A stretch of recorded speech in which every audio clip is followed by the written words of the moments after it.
sir SIT দুজন লোক কালি যাব ছিংগাপুৰ যাব স্যাৰ মই এটাই কথা কৈছো যে আপোনালোকে অসম চৰকাৰৰ ওপৰত বিশ্বাস ৰাখক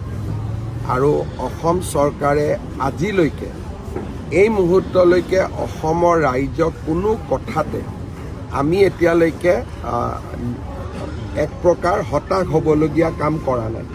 গতিকে বহুত প্ৰচেষ্টা চলি আছে যাক বহুমুখী প্ৰচেষ্টা বুলি কয় আৰু আমি নিশ্চিতভাৱে আমি এই গোটেই ঘটনাটোৰ লগত জড়িত সকলোকে শাস্তিও দিব পাৰিম ন্যায়ো দিব পাৰিম স্যাৰ আদানী আহিছিল যোৱাকালি জুবিন গাৰ্গৰ কাৰণে কিবা কৰিম বুলি কৈছে যদি পৰিয়ালে বিচাৰে কৰাৰটো প্ৰয়োজন নাথাকে অসমৰ ৰাইজে কৰিব তেখেত আহিছে তেখেতে মোকো লগ পাইছিলে তেখেতে যিহেতু গুৱাহাটীত বিমানবন্দৰখন তেখেতে চলায়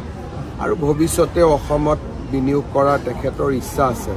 সেইকাৰণে জুবিন গাৰ্গৰ পৰিয়ালক আহি দুখৰ সময়ত সমবেদনা জনাইছে আমি সিমানতে আমি আনন্দিত আমাকতো টকা পইচাৰ প্ৰয়োজন নাই